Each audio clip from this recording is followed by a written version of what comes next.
If you're thinking about the upcoming holidays and they are leaving you feeling that fluttery, anxious feeling in your heart and you're dreading the holiday, I feel ya. I've been there. If you're a woman in business and you're seeing the upcoming holiday season from a Q4 perspective, if you know, you know.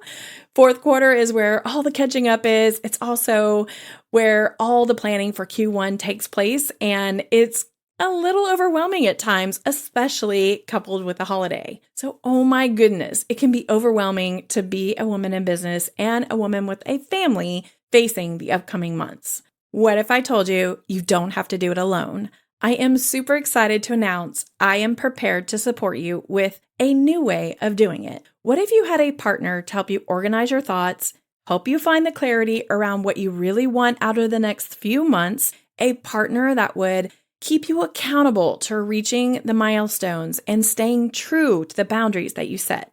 Imagine that accountability and what it would give you back. Would it give you your freedom? Would it give you time? What about just building your confidence? What are your freedom, your time, and your confidence worth to you? I'm doing something completely new. I'm offering a Q4 or fourth quarter coaching package. For 3 months, you have a life coach, strategic partner, and accountability guru to help you get the most out of the remaining time in 2024. Waiting until Q1 and January 1 to set goals and New Year's resolutions has been proven to fail over and over again, with most people not sticking to them. Less than 10%, I think, make it into the end of February, so why wait? What would a more peaceful holiday mean to you and your family? The 3-month package includes 2 coaching sessions each month, email support between all the sessions, small training sessions, 1 each month, a 30% discount for the upcoming release of the Crazy Confidence Camp, my upcoming course to help you build your confidence to crazy new levels. All of this at the most amazing price point of $279. You will not find value like this anywhere, I promise you. You will make your money back and save time, mental well-being, and in saved energy, so you can enjoy your holiday season in a way you have never experienced before. The biggest question I have for you is if you're ready to make a difference in your life right now. I'm only able to accept a limited number of participants for this program. The question is it going to be you? Let's go.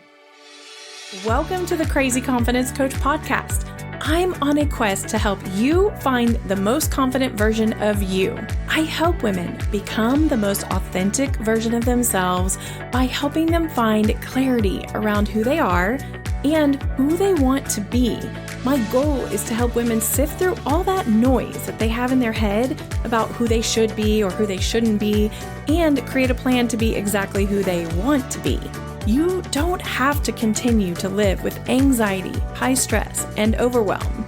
You can, little by little, get back to a place of peace and live with more contentment than you ever thought possible. You don't have to merely survive day to day. There is a life waiting for you, thriving. Grab your coffee, your favorite colored pen, and a pad of paper, because we're headed out to find your confidence today. Hello, all, and welcome to the Crazy Confidence Coach podcast. It's nearly 100 degrees today, y'all.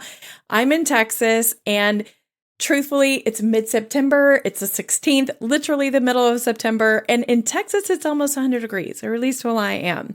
So for me, it feels way too early to consider the approach of fall and the upcoming holiday season, and it really doesn't feel like it'll ever get here. But if you step into any craft store like Hobby Lobby or visit Target or Walmart, at least in the US, the holidays are here. They're splashed all over the store. So even in this 100-degree weather, the temperature isn't the sign that most of us need to be looking at, because if we did, we wouldn't be prepared. If you happen to live in a climate experiencing cooler weather, then I'm jealous on so many levels. And if you have a spare bedroom, I am happy to come stay with you if you're in cooler weather. No joke. For you, you're likely already feeling as if the holidays are near and that they're approaching. I so long for a hot pumpkin latte in my hands, warming my hands and baking with the windows open with cool, crisp weather to signify the season is here. At least that's what I imagine when I think of the approaching holidays. But the holidays aren't just about pumpkin lattes and cool, crisp weather. They're also about scurrying around and being flooded with things to do on top of all the normal things that you have to do, especially for women. Only as an adult have I had the awareness to completely understand the impacts the holidays have on women, both good and bad. And if you're a man, a side note, I'm not throwing you out with the bathwater here. I realize men feel the stress too. But the studies show that women are impacted much more than men are, especially during the holidays.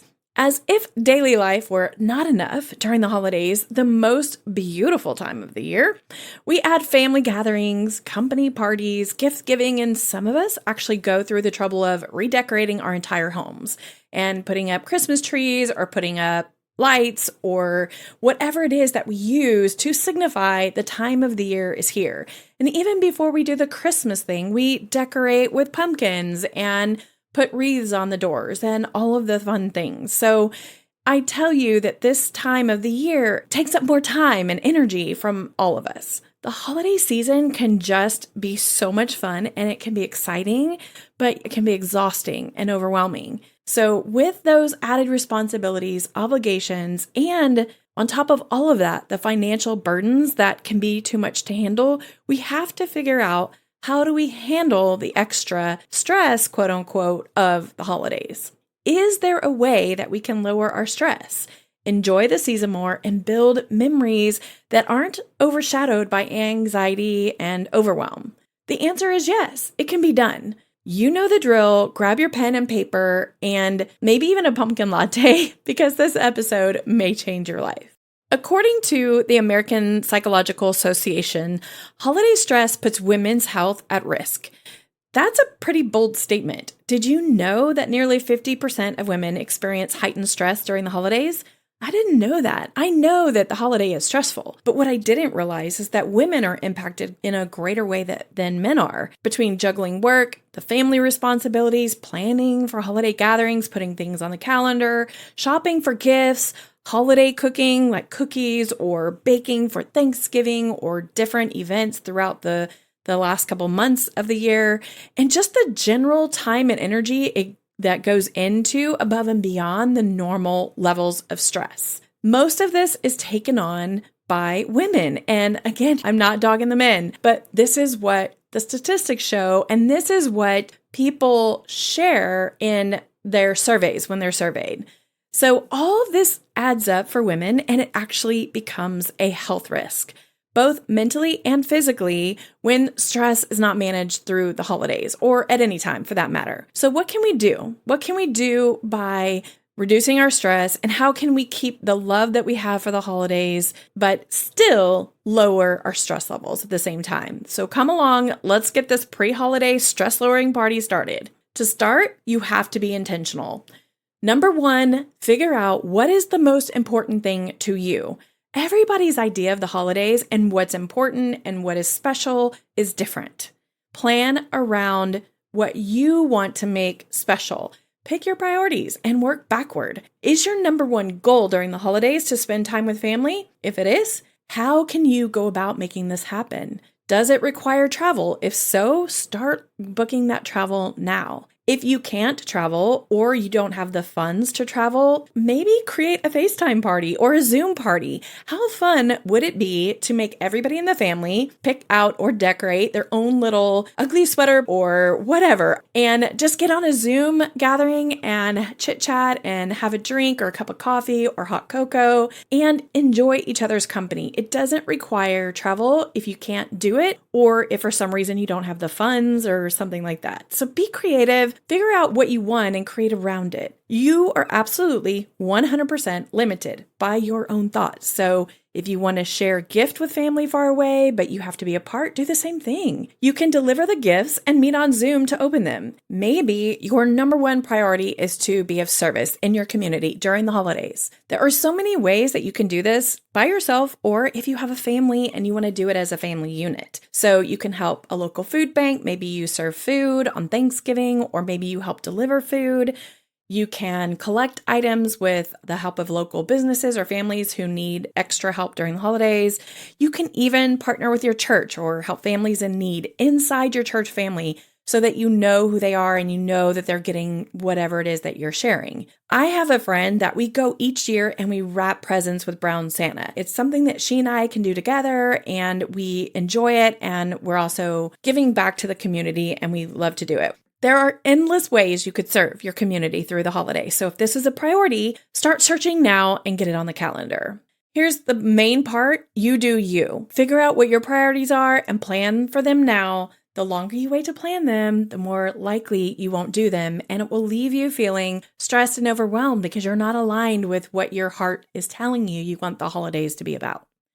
Number 2, have a predetermined budget for the holidays. I don't know about you, but just even going to the grocery store right now is crazy. So having a predetermined budget for the holidays is even more important than it used to be. There have been so many years that I didn't have money to buy extravagant gifts. The funny thing is those years were actually some of the best years I had for gift giving. One year I purchased small wooden boxes and decorated them. And then inside I just wrote down 50 memories in little strips of paper and cut them up and put them inside of different things, memories I had with that person. Whoever's box that I decorated, I put their name or something significant for them, and it was their gift, and it were memories that were specific to them. Now, it was interesting because as we looked through the memories and we talked about them, some of the memories I had didn't match exactly what the other person's perspective was. And it was fun to hear their experience of the memory. It was a little eye-opening too. So much of memory making is impacted by your age, your perspective, and the context in which you're experiencing something. So it was really cool to see their experience of my memory and my experience of their memory. It can be eye-opening, it can be liberating, and honestly, it creates stronger bonds because you're reflecting on times that you shared and you're feeling more related to, and you are relating to them. So it's something to consider. Out-of-the-box things that don't cost money can be just as beautiful gifts as buying something expensive. Don't let money guide your experience of the holidays. There are so many things you can do without spending money. You can go see lights walking through your neighborhood or a neighborhood close to you if you live out in the country and there's not a lot going on around you. For Thanksgiving, you can have a meal where all the attendees bring one item to share so everybody's sharing in the cost. You can have friends over to roast marshmallows and hot cocoa instead of going to an expensive dinner or an expensive event. Don't make the holidays all about the money that you spend. Figure out ways to create fun and excitement and memories without relying on dollars to do it. Number 3, depending on your situation, you may need to create boundaries for the holiday season. And let me tell you what I mean. Think about these following questions. Are you a person who always says yes? Do you feel rushed and overwhelmed most of the holiday because things move so super fast that you don't get to enjoy them? Do you feel guilty every single time you see Santa with a bell asking for money and feel like you have to give the money, so you end up overspending by the end of the year? When January arrives, do you feel like you need a vacation and a loan to pay off everything you did in November and December? If you said yes to one or more of these, you may need to start a new holiday tradition of setting boundaries. Why would setting boundaries be helpful? Well, setting boundaries is another way of making decisions ahead of time. This means you leave your mind and your energy open for the ability to enjoy more of what the season has to offer. It prevents burnout or fatigue, and you don't make decisions that are chaotic and not planned. It gives you more control over your experience, and it also helps your family enjoy the season more too, because they know what is coming and they know what to expect. Also, people are much, much less inclined to feel disappointment when they know the rules or they know what's coming. So create your boundaries now before it gets here. Then you can be free to enjoy the rest of the season. So let me give you some examples of what boundaries might be.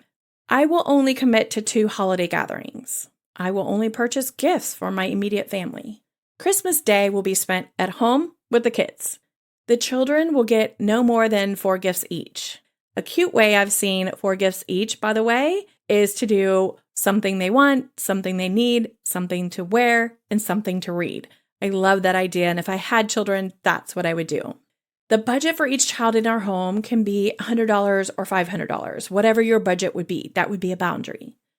I will enjoy sweets 2 times a week during the holidays, no more. I won't discuss politics this year during gatherings. I just am not choosing to do that this year. I don't give out money to every charity that's asking for it because I've chosen to donate to XY charity this year, or I'm choosing not to donate to any charities this year. I'm going to continue on my exercise regimen and work out 4 times a week during the holidays.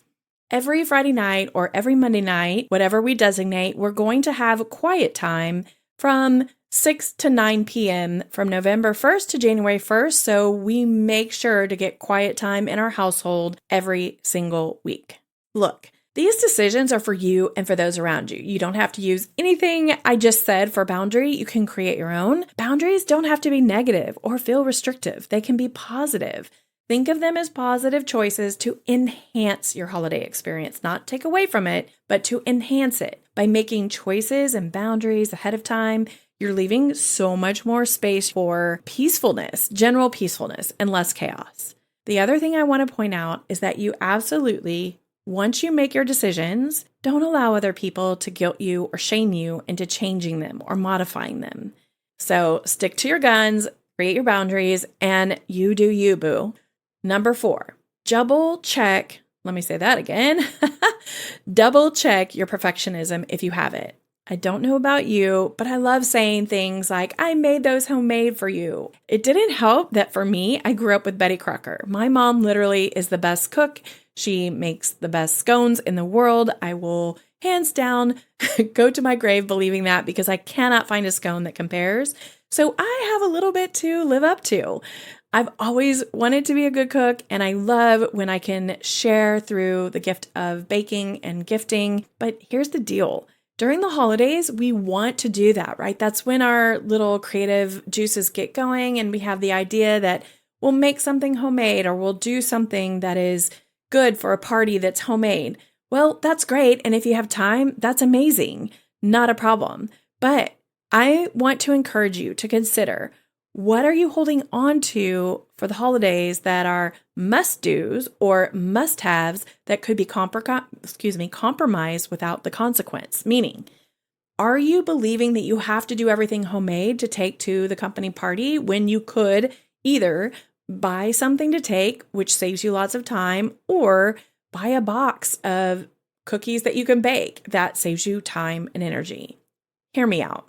There are so many different ways that you can shave time and energy. You can allow a shop that you purchase a gift from to gift wrap instead of wrapping the gifts yourself. You can put up half the decorations you normally do and donate the rest to a family in need.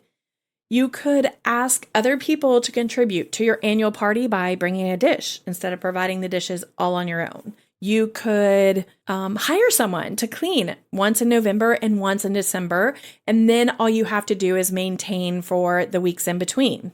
What are you holding on to, believing that you have to do that is creating more chaos for you during the holidays? Just think out of the box. What could you let go of that would create more space and more time for memory making or simply making peace? Number 5, have a no comparison or competition rule.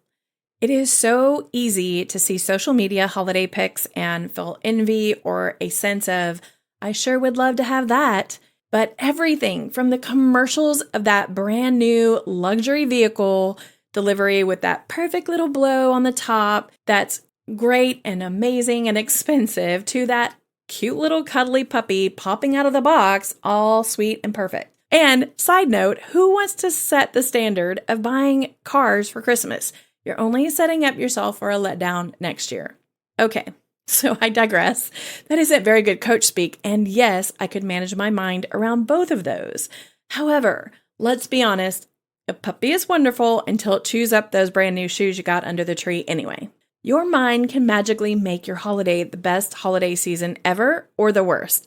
Either way, you get to choose, so choose wisely. When you are looking at other things that are going on and other people are sharing, just don't get caught up in it. You are getting to create your perfect holiday. Focus on that. Be intentional. What is your perfect holiday? What does it look like? What does it feel like? What does it smell like? What are the sounds, the environment, the people, the experiences? Do your very level best to create that for you and your family. If you miss a few things along the way, don't fret about it. No worries. Either create it next year or let yourself choose to let it go and focus now on what you did create that you loved this year. Number 6, make sure to include quiet time, reflective time, and self-care routine. We all need this, and we definitely need it during the holidays. So instead of running from thing to thing, only focused on the to-do list, the gatherings, the gifts, or the next decoration, figure out a way to incorporate your self-care into your routine during the holidays. Keep your exercise schedule because movement reduces stress, guard your quiet time, and schedule some reflective time. It may mean sitting in the driveway for 5 minutes with the radio off every afternoon so you can have some peace. It may mean putting your phone away every evening at 7 p.m. You are absolutely worth a few minutes, a few hours, or even a few days, if you can swing it, of quiet time, reflective time, and self-care time. And if you don't take it, remember, you're not good to anybody if you fall apart or if you only keep one engine going when you go on 2. Highest stress levels drop immunity. If you are sick during the holidays, you are going to not be able to enjoy it, and none of the other people in your household are going to be able to enjoy it either. When we choose, and it is a choice, not to manage our stress, we are saying yes to higher risk of anxiety and depression and the reduced ability to fight off infection. On top of that, we're leaving our bodies more susceptible to autoimmune disease and inflammation, just to name a few. The great news is you have some control over the stressors you allow in your life. I absolutely understand there is a difference between what happens to us and what we allow to happen to us in our lives. When you address stress in an obvious and intentional way, you'll be surprised how much better that you can handle the stress that comes along that you can't manage. So it impacts your experiences that you have now and how you will be able to handle the experiences in your future. And it also impacts how you're going to feel overall during the holidays. There's nothing better than a peaceful, memory-making holiday that leaves you full of memories with family and friends that have joy and laughter. So here's a quick recap. Figure out what's important to you. Be intentional. Predetermine your budget and stick to it. Set boundaries now so you can enjoy the freedom that comes with setting boundaries during the holidays. Double check your perfectionism. Is there anything that you're holding on to too tightly? Can you be a little bit more flexible? Have a no competition or comparison rule. And actually, this is good not just during the holidays, but all year long. Lastly, include quiet time, reflection time, and self-care routine in your entire holiday season. No excuses. These are great, easy, basic things to keep track of, but they will help you lower your stress and help you absolutely enjoy the holiday more. Hey, I want to thank you for listening in to the Crazy Confidence Coach podcast. I really hope you learned something valuable today. Can you do me the biggest favor? Right now, could you share the show with 3 people you know that might enjoy listening in? If you haven't already, I would greatly appreciate it if you took the time to leave a rating or review. This helps people just like you find the podcast so they can also get great, fun tips about confidence. then don't forget, come back each week and we will keep giving out little tips for how to increase your confidence, how to ditch that self-doubt, and stop your negative thought patterns so you can get back to your crazy confident self and pursue your biggest dreams fearlessly. See you next week. Love you big.